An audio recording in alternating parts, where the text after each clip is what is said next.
সেন্টু ভাই, সেন্টু ভাই, সেন্টু ভাই, পাঠা দিন।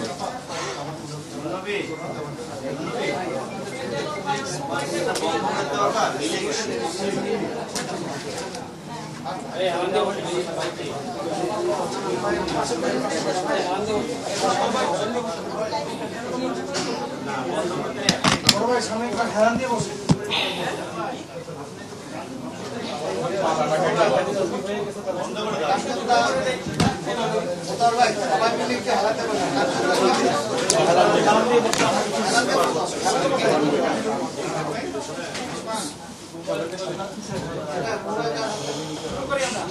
না, ওই যে আরো দু একজন আসবে বলতেছে, চলে আসছেন সবাই, শুরু করে দেবো। শুরু করলে আবার পরে ইয়ে করবেন না তো, ডাইনে সরেন, বাই সরেন, হালান দেন, সোজা বসেন, বাঁকা বসেন, এগুলো করবেন না তো। হ্যাঁ, তাহলে শুরু করি।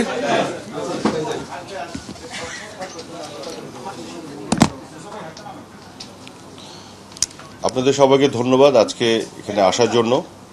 খুবই দুঃখ ভারাক্রান্ত মন নিয়ে আসলে আপনাদের সামনে বসেছি। আপনারা সবাই জানেন যে কোটা আন্দোলনকে ঘিরে যে ঘটনাগুলি ঘটেছে বিগত দিনগুলোতে, যে হতাহতের ঘটনা ঘটেছে, এই বিষয়গুলি আসলে আমাদের জন্য, সরকারের জন্য, দেশের জন্য, দেশের মানুষের জন্য, বিশেষ করে যারা ক্ষতিগ্রস্ত পরিবার সকলের জন্য খুবই দুর্ভাগ্যজনক এবং খুবই দুঃখের। এবং সরকারের পক্ষ থেকে আমি এবং মাননীয় প্রধানমন্ত্রী নিজেও বহুবার আমরা গভীরভাবে দুঃখ প্রকাশ করেছি এবং এই প্রতিটি হতাহতের ঘটনার জন্য নিন্দা জানিয়েছি। আপনারা জানেন যে মাননীয় প্রধানমন্ত্রী ঘোষণা দিয়েছিলেন 16 জুলাই জাতীয় উদ্দেশ্যে তার ভাষণে যে উনি একটি বিচার বিভাগীয় তদন্ত কমিশন গঠন করবেন।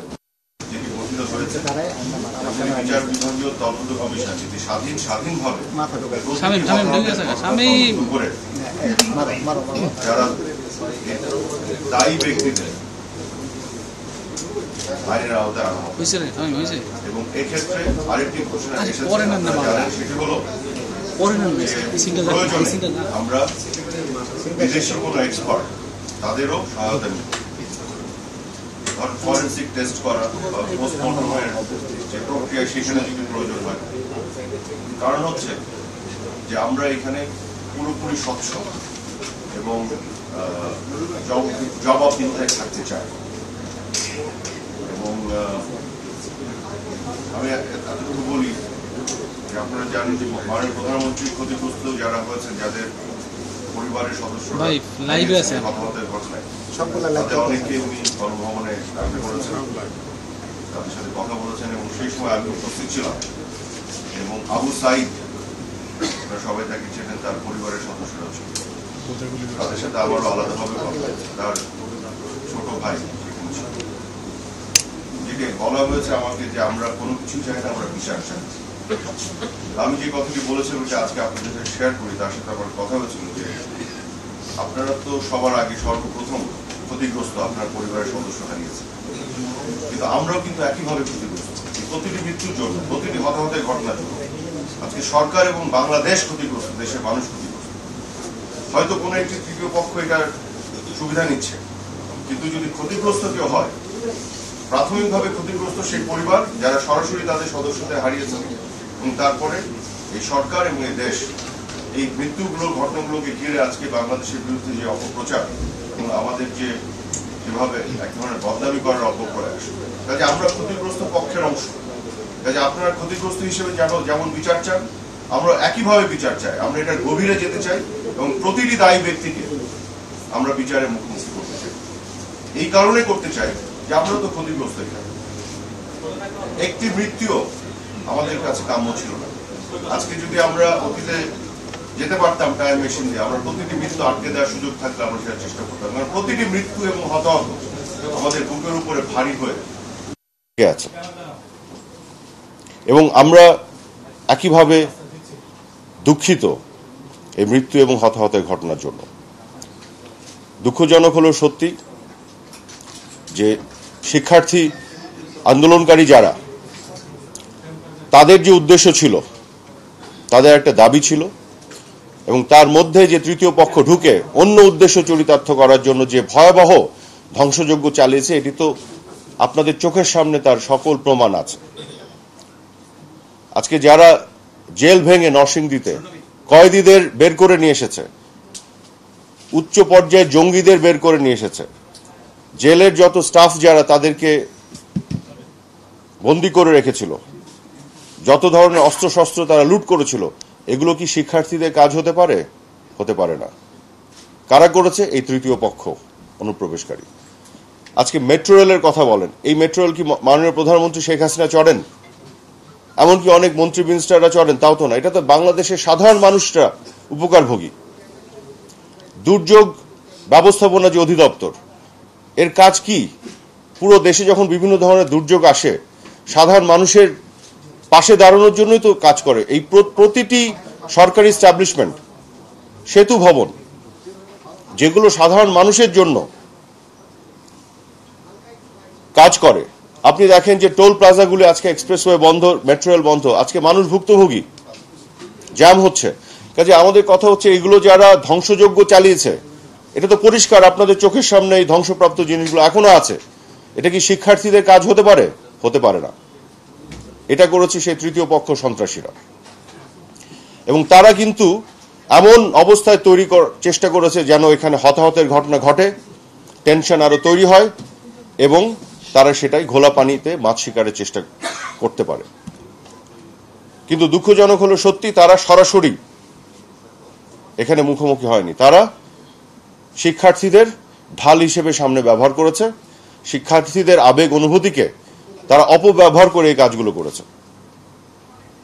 এবং এখানে আমাদের যে সমস্যাটা হয়ে গেছে, আমরা শিক্ষার্থীদের প্রোটেকশনের জন্য উদ্বিগ্ন চিন্তা করছি, আমরা নিশ্চিত করতে চাই তারা তাদের নিরাপত্তা যাতে নিশ্চিত থাকে। এদিকে তাদের ফাঁকে যে সন্ত্রাসীরা এই কর্মকাণ্ড করছে, তাদের উপর আইনের প্রয়োগ করছে। এটি করতে যে খুবই কঠিন একটি সমস্যার মধ্যে, জটিল একটি অবস্থায় আমরা পড়ে গেছি। মাঝে মধ্যে এটাকে ডিফারেন্সিয়েট করাটা মুশকিল হয়ে যাচ্ছে। আজকে দেখুন, আমরা গতকালও মিটিং করেছি, তার আগের দিনও করেছি। আমরা দ্ব্যর্থহীনভাবে বলতে চাই, আইনের প্রয়োগ ঘটবে শুধুমাত্র সন্ত্রাসীদের উপরে। সুনির্দিষ্ট প্রমাণ সাপেক্ষে যাদের সম্পৃক্ততা পাওয়া যাবে এই ধরনের ক্রিমিনাল অফেন্স করার সাথে, যেটা পৃথিবীর যে কোনো দেশে যাদেরকে বিচারের আওতায় আনার জন্য যে ধরনের অন্যায় তারা করেছে সেগুলোকে করার যৌক্তিকতা আছে, তাদের উপরে আইনের প্রয়োগ ঘটবে, তাদেরকে গ্রেফতার করা হবে। কোনো সাধারণ শিক্ষার্থী কোনোভাবে যেন হয়রানির শিকার না হয়, এটি কিন্তু আমরা দ্ব্যর্থহীনভাবে বলেছি। এবং পুলিশ প্রশাসনকেও আমি এখান থেকেও বলতে চাই, তাদের সাথে আলাপ হয়েছে, যে সকল শিক্ষার্থীরা আন্দোলনে ছিল, স্লোগান দিয়েছে, পানি ডিস্ট্রিবিউট করেছে, তাদেরকেও যেন কোনোভাবে হ্যারাস করা না হয়, তাদের পরিবারের কোনো সদস্য যাতে কোনোভাবে নাজেহাল না হন। কারণ সকল শিক্ষার্থী এবং তাদের যে আন্দোলনের সাথে সম্পৃক্ত যারা, তাদের যে আবেগ অনুভূতি, সেগুলোকে আমরা শ্রদ্ধা করি, সেগুলোর সাথে আমাদের পুরো সমবেদনা এবং সমর্থন আছে। কিন্তু তাদের এই যে আবেগকে পুঁজি করে যারা ধ্বংসযজ্ঞ চালাচ্ছে, এটা তো আজকে পরিষ্কার। শিক্ষার্থীরা তারাই তো বলছেন যে এই ধরনের ধ্বংসযজ্ঞের সাথে তাদের কোনো সম্পর্ক নেই। জেল ব্রেক কি করতে পারে শিক্ষার্থীরা? জেলে ঢুকে জঙ্গিদের আনার এই বিষয় তো শিক্ষার্থীদের কাজ হতে পারে না। কাজে আমাদের বিষয়টি হচ্ছে যে আমরা নিশ্চিত করতে চাই, কোনো শিক্ষার্থী যারা তাদের আবেগ নিয়ে আন্দোলনের সাথে ছিলেন, কোনোভাবে যাতে একটি শিক্ষার্থীও নাজেহাল না হন, আর সন্ত্রাসীদেরকে আমরা আইনের আওতায় নিয়ে আসি। আজকেও যারা আবেগ নিয়ে রাস্তায় নামছেন, অনেকেই সঙ্গীত, গণসঙ্গীত গাচ্ছেন, স্লোগান দিচ্ছেন, তাদের এই আবেগের সাথেও আমরা শ্রদ্ধা করি, শ্রদ্ধা জানাই। কিন্তু একই সাথে অনুরোধ করতে চাই, আপনারা এই আবেগটা যেটা আপনারা রাস্তার মধ্যে নিয়ে যাচ্ছেন, এখানে আপনারা একটু খেয়াল করবেন। এখানে কিন্তু ইতিমধ্যেই আমরা দেখেছি এর অপব্যবহার সন্ত্রাসী এবং তৃতীয় পক্ষ দ্বারা। আবার তারা যদি এটাকে সুযোগ নেয়, আবার যদি একটা হতাহতের সংঘাতের অবস্থা তৈরি করে, তার দায় কে নিবে? সেখানে আমি মনে করি আপনাদের প্রতি আমার অনুরোধ থাকবে, এখানে একটা দায়িত্বশীল ভূমিকা নিতে হবে। কারণ তৃতীয় পক্ষ কিন্তু বসে আছে দেশকে একটা অরাজক পরিস্থিতির মধ্যে ঠেলে দেওয়ার জন্য। একটি হতাহতের যে ঘটনা ঘটেছে, কোনোটি আমাদের কাছে কাম্য ছিল না। আবারও বলি, ল এনফোর্সমেন্ট এজেন্সিকে, যারা পুলিশ, র্যাব, বিজিপি এবং অন্যান্য যারা আছেন, কাউকেই গুলি করার কোনো পারমিশন ছিল না। সংবিধান এবং আইনের অধীনে তাদের কাজ করতে হয়েছে। তাই বলে আমি এটাও অস্বীকার করছি না যে ক্ষেত্র বিশেষে কেউ কেউ আইন ভাঙেননি অন দ্য গ্রাউন্ডে। আমরা এটা তদন্ত করে তাদেরকেও বিচারের আওতায় আনবো। পুরো পৃথিবীতে এই ধরনের ঘটনা ঘটে, আমেরিকাতেও ঘটেছে, আপনারা দেখেছেন। অনেক সময় ল এনফোর্সমেন্ট এজেন্সি অনেকে আইন ভেঙে ফেলে। এটা তো সরকার থেকে তাদেরকে আইন ভাঙার নির্দেশ দেওয়া হয় না, কিন্তু তারা এই ঘটনা ঘটিয়ে ফেলে। আমাদের দায়িত্ব হলো যারা আইন ভেঙেছে, যারাই অন্যায় করেছে, তাদেরকেই আমরা, সে যেই হোক, তাদেরকে আমরা তদন্ত করে বিচারের মুখোমুখি করব। তো এতটুকু বলতে চাই, যতগুলো মৃত্যু হয়েছে, প্রতিটি মৃত্যুর জন্য আমরাও ক্ষতিগ্রস্ত, দেশ ক্ষতিগ্রস্ত, দেশের ইমেজ আজকে ক্ষতিগ্রস্ত। আর যারা দেশের এগিয়ে যাওয়ার পথে সকল উন্নয়ন স্থাপনাকে আক্রমণ করেছে, একটির পর একটি পুলিশের স্টেশন আক্রমণ করেছে, কেন? আক্রমণের নেচার এরকম কেন? জঙ্গি নেচার কেন? সাধারণ শিক্ষার্থীদের পক্ষে এটি সম্ভব না। কাজে তৃতীয় পক্ষের অনুপ্রবেশ নিয়ে কারো কোনো সন্দেহ আছে? এই ধ্বংসযোগ্যতা আপনার চোখের সামনে। কোটা আন্দোলন আপনি করছেন, তার সাথে মেট্রো রেলের কি সম্পর্ক? বিটিভির কি সম্পর্ক? কোটার সাথে দুর্যোগ ব্যবস্থাপনা অধিদপ্তরের কি সম্পর্ক? সেতু ভবনের কি সম্পর্ক? আপনার যতগুলো বিসিকের যে ভবন, তার কি সম্পর্ক? কোনো সম্পর্ক নেই। এটি কিন্তু আন্দোলনের সাথে সম্পৃক্ত সকল শিক্ষার্থীরা বোঝেন, এটা আমি বিশ্বাস করি। কাজেই এই আক্রমণ যারা করেছে তৃতীয় পক্ষ এবং শিক্ষার্থীদের উপরেও চালানোর চেষ্টা করেছে, আমরা কিন্তু শুরু থেকেই শিক্ষার্থীদেরকে প্রোটেকশন দিয়েছি এবং তাদেরকে এখান থেকে আলাদা রেখেছি।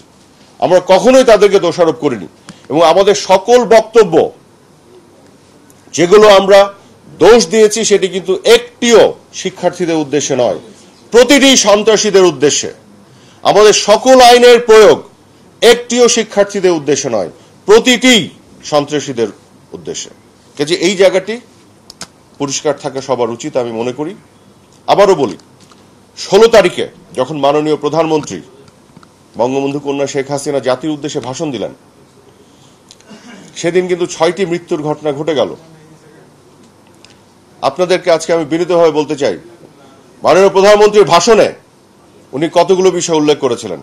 সবার প্রথম উনি দুঃখ প্রকাশ করে বললেন যে এই 6টি জীবন চলে গেল, উনি নিন্দা জানালেন। তৃতীয়, উনি জুডিশিয়াল কমিশন করে তদন্তের ঘোষণা দিলেন। তারপর উনি বললেন যে আইনি প্রক্রিয়ার মধ্য দিয়ে তাদের যে দাবি, সেটাতে তারা হতাশ হবে না, সেই কথা উনি রেখেছেন। আইনি প্রক্রিয়ায় যে রায় এসেছে, হতাশ হয়নি। জুডিশিয়াল কমিশন ঘোষণা দিয়েছিলেন, সেই কথাও মাননীয় প্রধানমন্ত্রী রেখেছেন, সেটি তৈরি হয়েছে। তারপরে মাননীয় প্রধানমন্ত্রী যেটি বললেন, সকল শিক্ষকদের আহ্বান জানালেন, সকল শিক্ষার্থীদের যারা অভিভাবক তাদের আহ্বান জানালেন, যেই 6টি প্রাণ ঝরে গেল তৃতীয় পক্ষের অনুপ্রবেশ করে, যে তারা একটা পানি ঘোলা করার চেষ্টা করছে, তিনি তার উদ্বেগ প্রকাশ করলেন সাধারণ শিক্ষার্থীদের নিরাপত্তা নিয়ে এবং সকলের প্রতি আহ্বান জানালেন, আপনারা সাবধানে থাকবেন, ঠেলে দিবেন না, আপনারা হতাশ হবেন না। তাহলে আমার প্রশ্ন হচ্ছে, এই 16 তারিখের পরে আমরা যদি একটু ধৈর্য ধরতাম, একটু সাবধানে থাকতাম, তাহলে কি তৃতীয় পক্ষ সুযোগ পেত? এই 6 জনের উপর দিয়ে বাকি যে মৃত্যুগুলি হলো, এর দায় কে নেবে? কেন এই পরিবেশ তৈরি করা হলো? উস্কানি দিয়ে, সামাজিক যোগাযোগ মাধ্যমে অপপ্রচার করে, গুজব ছড়িয়ে। মাননীয় প্রধানমন্ত্রী যা যা বলা সবকিছু বলে ফেলেছেন, দুঃখ প্রকাশ করেছেন, নিন্দা জানিয়েছেন, কমিশন গঠন করার ঘোষণা দিয়েছেন এবং বিচারিক প্রক্রিয়ায় কেউ হতাশ হবেন না সেই অ্যাসুরেন্স দিয়েছিলেন। একটু ধৈর্য ধরার জন্য আহ্বান জানিয়েছিলেন। সাধারণ শিক্ষার্থীদের নিরাপত্তা নিয়ে উদ্বেগ প্রকাশ করলেন। আমরা যদি একটু ধৈর্য ধরতাম, তাহলে কি এই তৃতীয় পক্ষ আজকে সুযোগ পেত? এই 6 জনের মৃত্যু তো হয়েই গেল, তার উপর দিয়ে বাকি যে মৃত্যুগুলি, সেগুলোকে কি আমরা আটকে দিতে পারতাম না? আজকে আমি মনে করি অনেকের আবেগ অনেক জায়গায় পৌঁছে গেছে, সেখানে যুক্তি অনেক সময় কাজ করে না, কিন্তু আমাদের তারপরেও সামনের দিকে যে কোনো ধরনের অশান্তি তৈরি করার যারা সুযোগ নিয়ে বসে আছে, আরো হতাহতের ঘটনা ঘটাতে চায়, সেই জায়গাতে আমাদের একটু ধৈর্য ধরা, আবেগ নিয়ন্ত্রণ করা। এবং জুলাই 16 তারিখে মাননীয় প্রধানমন্ত্রীর এই বক্তব্যে উনি যদি শুধু বলতেন, আহ্বান জানাতেন, আমি বুঝতাম আপনি শোনেননি। উনি দুঃখ প্রকাশ করেছেন, উনি নিন্দা জানিয়েছেন, উনি জুডিশিয়াল কমিশন গঠন করার ঘোষণা দিয়েছেন, উনি আপনাদের দাবি মেনে নেয়ার দাবির পূরণ করার ঘোষণাও দিয়েছেন, হতাশ হবেন না বলেছেন, যেটি হয়েছে। উনি উদ্বেগ প্রকাশ করে ধৈর্য ধরার আহ্বান জানিয়েছেন, কিছু বাকি রাখেন নাই। শুধু একটু ধৈর্য ধরলে এই 6 জনের উপর দিয়ে বাকি মৃত্যুগুলি হতো না, এত ধ্বংসযোগ্য হতো না। আজকে আবেগের জায়গায় আবেগ আছে, আবেগকে শ্রদ্ধা করি। আবারও বলছি, আমাদের জন্য কম দুঃখের নয় এই ঘটনা যেগুলো ঘটে গেছে। এবং কত ধরনের মানুষ মৃত্যু হয়েছে দেখেন। একটি বিল্ডিং জ্বালিয়ে দিয়েছে সন্ত্রাসীরা, শিক্ষার্থীরা নয়, সন্ত্রাসীরা। সেই বিল্ডিং এর সাথে জ্বলে পুড়ে গেছে 3 জন মানুষ, তাদের দেহ উদ্ধার করা হয়েছে, তাদের আইডেন্টিটি খুঁজে পাওয়া যাচ্ছে না, এমন ভাবে পুড়েছে। তো এই মৃত্যু তালিকায় তো তারাও আছে, সেই মৃত্যু তালিকায় তো তারাও আছে। আমি এখানে আলাদা করতে চাই না, যারা মারা গেছে যে পক্ষের বা কোন পক্ষের কি, সকলেই বাংলাদেশের নাগরিক।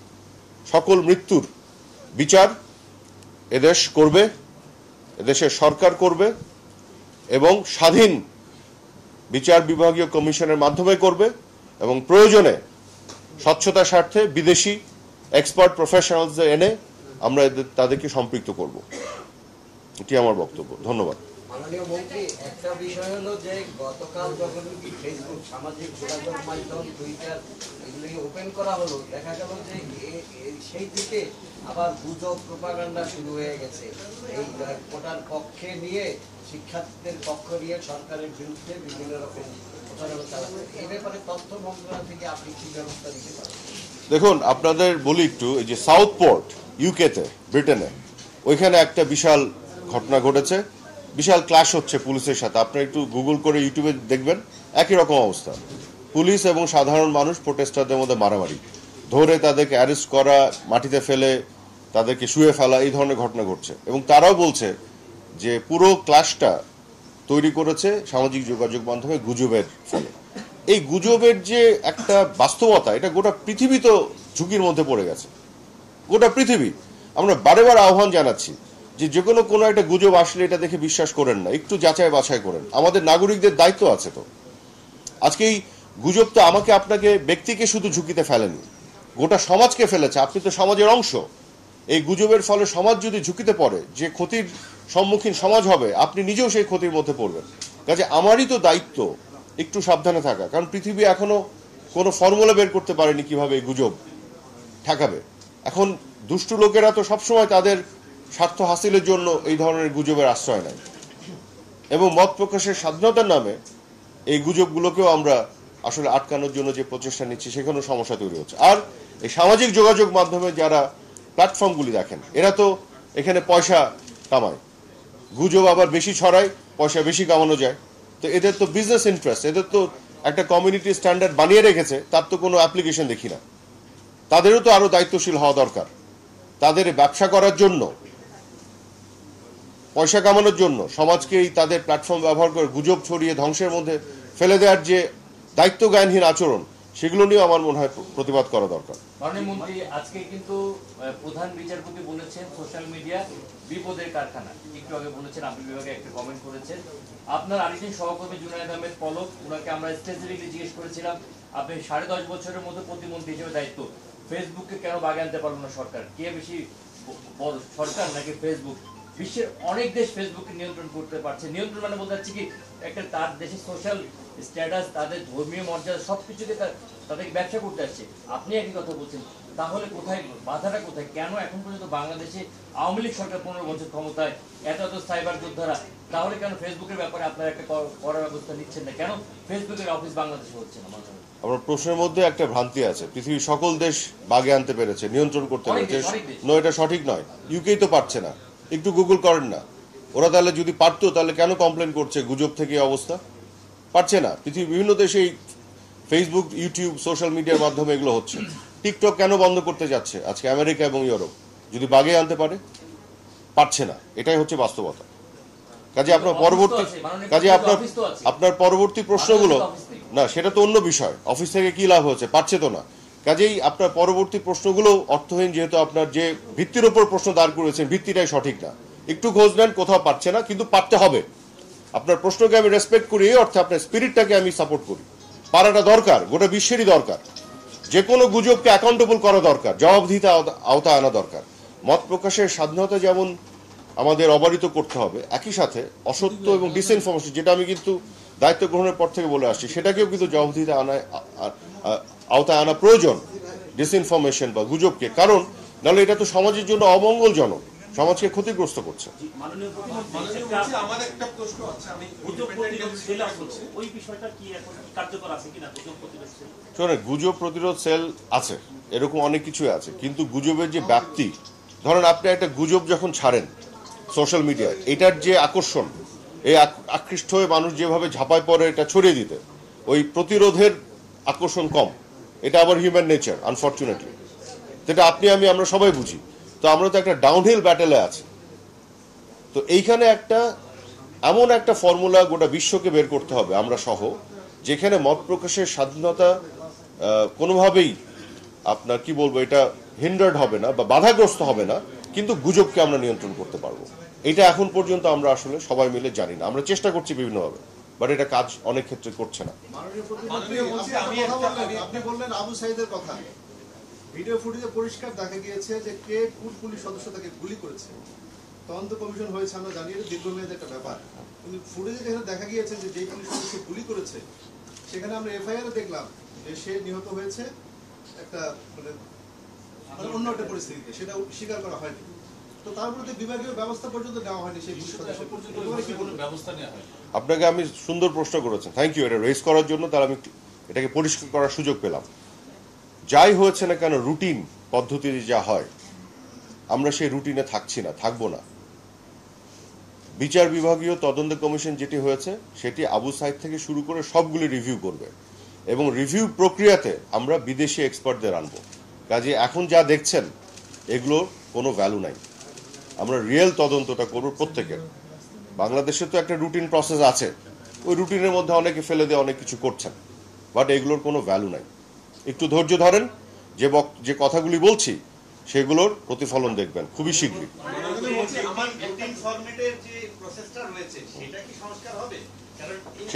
সেটার উত্তর এখন দিব না, আগে বিশ্বাসযোগ্য স্বাধীন যে তদন্ত এবং তার প্রতিফলন ঘটুক, তারপরে প্রশ্ন উত্তর দিব। মাননীয় মন্ত্রী, আমি একটা প্রশ্ন করতে চাই, সেটি হচ্ছে সরকার থেকে যেদিন শোক দিবস ঘোষণা করা হলো, সেদিন আমরা দেখলাম যে হচ্ছে যারা সাধারণ শিক্ষার্থী অথবা পলিটিক্যালও থাকতে পারে, বিরোধী পক্ষ বিরোধী মত, একদম নন পলিটিক্যাল পার্সন যারা, তারা হচ্ছে সবাইকে লাল করেছে। যাই হোক, সেটা সমস্যা না। সমস্যা হচ্ছে যে ছাত্রলীগ, যুবলীগ, মানে আমরা তো শুধুমাত্র গুজবটা দেখি যে বিরোধী পক্ষ ছড়াচ্ছে, কিন্তু ছাত্রলীগ, যুবলীগের পক্ষ থেকে বিভিন্ন ফেসবুক স্ট্যাটাস দেওয়া হচ্ছে যারা সবাই জামাত শিবির। এই যে সবাইকে জামাত শিবির বানানোর একটা প্রবণতা, কেউ কোনো বিপক্ষ মতে গেলেই, তো এই 2009 সালেও যে ধরনের বক্তব্য ছিল, 2024-এও সেই একই ধরনের বক্তব্য।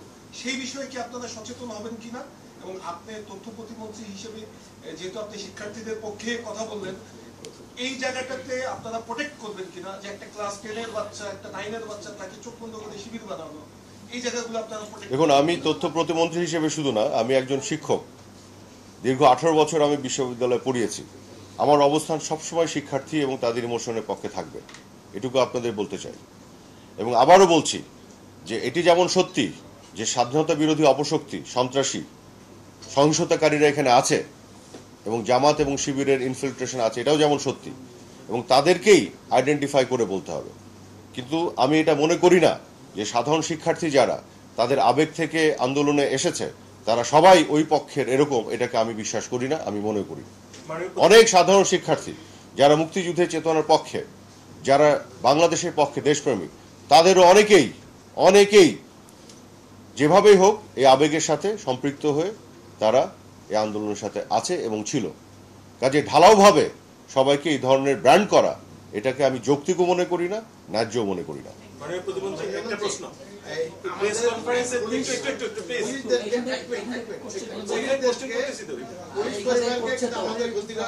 ক্ষতিপূরণ দেওয়া হয়েছে, কিন্তু আমাদের যে সাংবাদিকরা যে মারা গেল এবং আহত হয়েছে তাদের পরিবারকে কোনো ক্ষতিপূরণ দেওয়া হবে কিনা বা দিচ্ছে কিনা একটু আপনার কাছে জানতে চাই।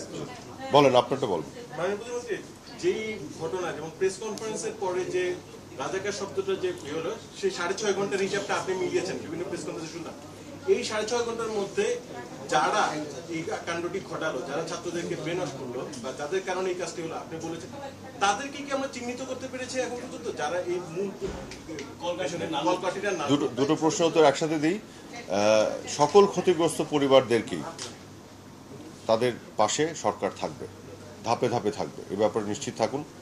এক। আর দুই হচ্ছে পরবর্তী যে প্রশ্ন আসলো, আসলে আমরা তো গত কিছুদিন ধরে সন্ত্রাসী এবং দেশবিরোধী অপশক্তির একটা মানে ধ্বংসযজ্ঞের যে লীলা, তার বিপক্ষে যুদ্ধের মধ্যে ছিলাম দেশ রক্ষার জন্য। কাজে ওই জায়গাতে আসলে আমরা এখনো ইনভেস্টিগেশন বা এগুলোর মধ্যে যেতে পারিনি। আমাদের বিষয়টা হচ্ছে যে এরা যদি সরাসরি মুখোমুখি হতো তাহলে একটা বিষয় ছিল, এটা তো সরাসরি মুখোমুখি হচ্ছে না। এটা তো একবারে সাধারণ শিক্ষার্থী, সাধারণ মানুষকে আবেগকে কাজে লাগিয়ে সামনে রেখে তা পিছনে থেকে করছে।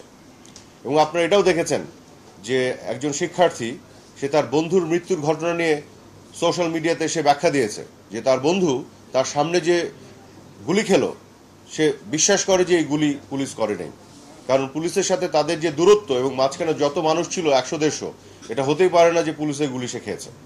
কারণ সে নিজেই বলছে কিছুক্ষণ আগেই সে দেখেছে একদল খুবই মানে আক্রমণাত্মক দৃষ্টিভঙ্গি নিয়ে একদল তরুণ ঢুকলো তাদের মিছিলে এবং তাদের মুখ ঢাকা এবং ঢুকে তারা খুব অ্যাগ্রেসিভ আচরণ করছে এবং তাদের মধ্যে থেকে গুলিটা করেছে এবং তার বুকে মেটাল বুলেট।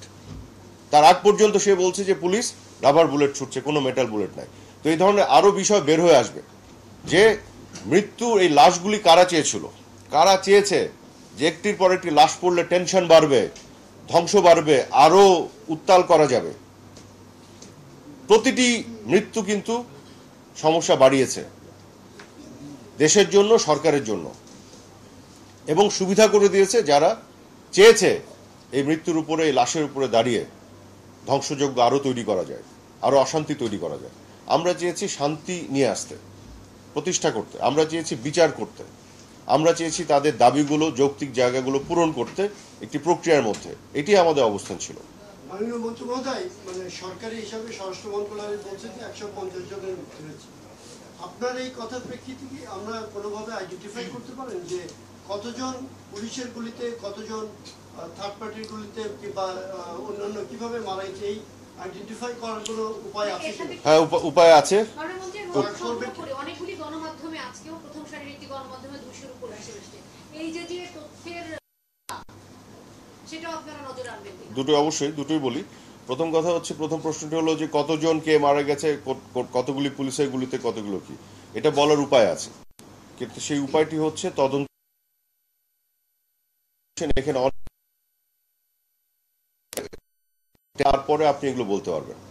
আপনি যদি গল্প বলতে চান এখনই বলতে পারবেন, গুজব যদি ছড়াতে চান এখনই বলতে পারবেন, আর যদি সত্য বলতে চান, সত্য শুনতে চান, তাহলে পরীক্ষা নিরীক্ষার পর সঠিক তথ্য নিয়ে তারপরে বলতে হবে। সেটার জন্য একটু ধৈর্য ধরতে হবে, গোটা দুনিয়াতেই তাই। প্রথম প্রশ্নের উত্তর। দ্বিতীয়টি যেটি বললেন যে গণমাধ্যম যখন একটি নাম্বার দেয় সে কিন্তু সরকারের মতো এত যাচাই বাছাই করে দেয় না। সরকার যখন একটি নাম্বার দেয় তখন সরকারকে নিশ্চিত হয়ে তারপরে দিতে হয়, বারে বার চেক করতে হয়, যে কারণে সরকার সময় নেয়। কারণ গণমাধ্যম একটা নাম্বার দিল, আপনি ভুল ধরে দিলেন, পরের দিন একটা রিজয়েন্ডার দিয়ে দিল, কিন্তু সরকারের কিন্তু সেই উপায় নেই, যে কারণে সরকারকে খুব কনজারভেটিভ থেকে বুঝে তথ্যটা দিতে হয়। এক। দুই হচ্ছে যে আপনি খেয়াল করে দেখুন, প্রথমে 147 দিয়েছিল সরকার, তারপর 150। কেন? অনেক পর্যন্ত মারা যায়, ক্রিটিক্যালি ইনজুর্ড ছিলেন, পরে মারা গেছেন, নাম্বারটা বেড়েছে।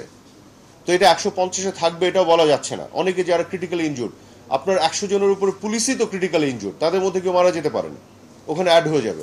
সাধারণ অনেক মানুষ ক্রিটিক্যালি ইনজুর্ড। কাজে এখানে কিন্তু আপনার আবেগ দিয়ে কোনো কিছু করার সুযোগ নাই, যুক্তি এবং সত্য তথ্যের উপরে করতে হবে। এবং সবাইকে আমি এইটুকু আহ্বান জানাতে চাই, যৌক্তিকভাবে যুক্তির উপরে থাকেন।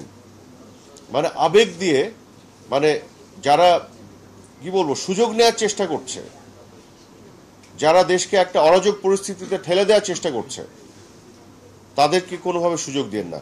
একটি মানুষ কি বলবে এদেশের যে তারা শান্তি চায় না, অরাজকতা চায়? কেউ বলবে না। কিন্তু আপনার অজান্তেই অরাজক পরিস্থিতিতে ঠেলে দেওয়ার এমন কিছু কাজ আপনি করে ফেলছেন, সেইখানে একটু দায়িত্বশীলতার সাথে চিন্তা করতে আমি আহ্বান জানাই।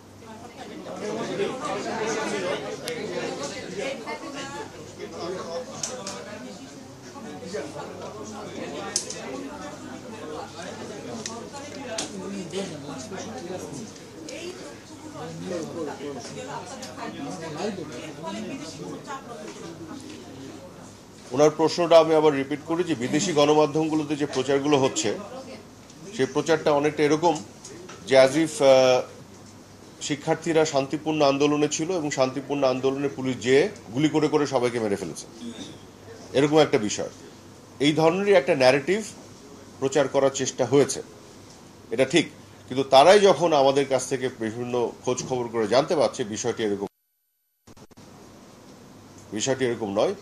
একই সাথে আমরাও বলেছি যে এখানে আনলফুল বিহেভিয়ার থাকতে পারে যেগুলোকে আমরা ইনভেস্টিগেট করব, কিন্তু এখানে একটা যুদ্ধ চাপিয়ে দেওয়া হয়েছে। সেই যুদ্ধটা যে চাপিয়ে দেওয়া হয়েছে তার প্রমাণ হচ্ছে ধ্বংসযজ্ঞ, কিন্তু চোখের সামনে দেখা যাচ্ছে। এগুলো তো ফটোশপ করা না, আপনার তো ছবি ভিডিও দেখার দরকার নাই, এআই দিয়ে বানানো না। আপনি একটু নিজে এসে দেখে যান, দেখে যাচ্ছে তো তারা। তখন তো তারা বুঝতে পারছে এই যুদ্ধ যদি আজকে ওয়াশিংটন ডিসিতে তার সরকারের উপর চাপানো হতো তার রিয়াকশন কি হতো, লন্ডনে তার সরকারের উপর চাপানো হতো তার রিয়াকশন কি হতো। কাজে এটা এখন বুঝতে পারছে কিন্তু সবাই যে বিষয়টি আসলে কোথায় কি হয়েছে। এটি শান্তিপূর্ণ প্রোটেস্টের মধ্যে থাকে নেই, ছাত্ররা রাখতে চেয়েছে কিন্তু অন্যরা ঢুকে পড়ে এটাকে অন্যদিকে নিয়ে গেছে। এখানে বহু ধরনের ঘটনা ঘটেছে। ভিতর থেকে হত্যা করা হয়েছে, ছাদ থেকে করেছে, লাশ যারা ফেলতে চেয়েছিল তারা চেয়েছে, সন্ত্রাসীদের আগুন দেওয়ার ফলে আগুনে পুড়ে মানুষ মরেছে, বিভিন্ন বহুবিধ টাইপের।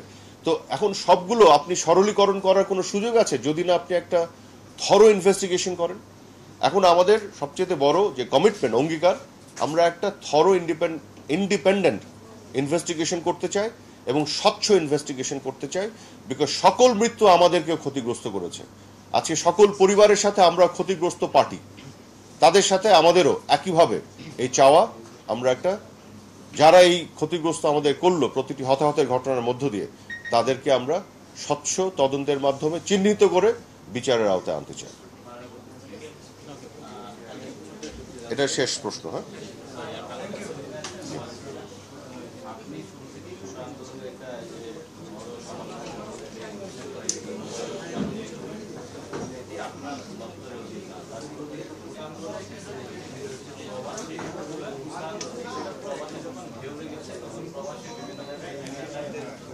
বিচ্ছিন্নভাবে বিক্ষুব্ধ হয়েছে, তার প্রেক্ষিতে আমাদের প্রবাসী জেল জরিমানা দিয়ে দিল। তো আমাদের দেশের শিক্ষার্থীরা যেমন বুঝতে পারেনি গুজবের পা দিয়ে মেলায়, প্রবাসীরাও ঠিক একইভাবে অনেকেই না বুঝে চলে গিয়েছে, যার সাথে এখন দিচ্ছে।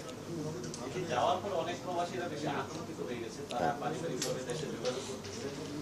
এটি খুবই চমৎকার প্রশ্ন করেছেন। আমি বুঝে গেছি আপনার প্রশ্ন, যে যেটি উনি বলছেন যে প্রবাসে অনেকে গুজবে পড়ে বা উস্কানিতে পা দিয়ে যারা এই আন্দোলনের নামে এগুলোর মধ্যে ঢুকতে গিয়ে বিপদে পড়ে গেছে। প্রবাসে অন্যান্য দেশে তাদের আইনের আওতায় এসে অনেকে কারাদণ্ড হয়েছে, সাজার আওতায় চলে এসছে, এবং এর ফলে দেখা গেছে যারা অন্যান্য আমাদের শ্রমিক ভাইরা আছেন তারাও কিন্তু একটা শঙ্কার মধ্যে পড়ে গেছেন। তো এটিও কিন্তু খুবই দুঃখজনক। আমরা এটি নিয়েও দুঃখ প্রকাশ করেছি, আমরা খুবই দুঃখ পেয়েছি, কারণ দিন শেষে এগুলো তো আমাদের দেশের মান সম্মান এবং ইমেজকে নষ্ট করছে, আমাদেরকেই তো বিপদে ফেলছে। এবং মাননীয় প্রধানমন্ত্রী ইতিমধ্যে ওই দেশগুলোর রাষ্ট্রদূতদের সাথে কথা বলেছেন। উনি কিন্তু কথা বলে তাদের প্রোটেকশনের জন্য কাজ করছেন। আমি নিজে এটা সাক্ষী, আমি জানি। এবং উনি চেষ্টা করছেন, উনি কিন্তু একটুকু দেখছেন না তারা কি কারণে গেছে, তার পক্ষে গেছেন না বিপক্ষে গেছেন, দেখছেন না। উনি দেখছেন তারা এই দেশের নাগরিক, তাদের পাশে ওনাকে দাঁড়াতে হবে, এবং উনি চেষ্টা করছেন। এখন সমস্যা হয়ে গেছে, কোন একটা দেশের যদি আপনি তার আইন ভেঙে বিচার আওতায় চলে আসেন, তখন সেই দেশ সেই যে বিচার আওতায় যে এসেছে সে আমার দেশের নাগরিক হলেও এই সরকারের কথা তারা অনেক ক্ষেত্রে শুনতে চায় না। কিন্তু আমাদের সহানুভূতি আছে তাদের প্রতি। আমরা দুঃখিত তাদের এই দুর্ভাগ্যজনক পরিণতির জন্য। হোক না তারা আমাদের বিপক্ষে গেছে, কোনো অসুবিধা নেই, কিন্তু এদেশের নাগরিক তো সরকারের জায়গা থেকে আমরা এখানে ভেদাভেদ করতে চাই না। আমরা সত্যি সত্যি দুঃখিত তারা যে আজকে এই এক একজন যাবজ্জীবন কারাদণ্ডের সম্মুখীন, এটা তো মানে খুবই অনাকাঙ্ক্ষিত।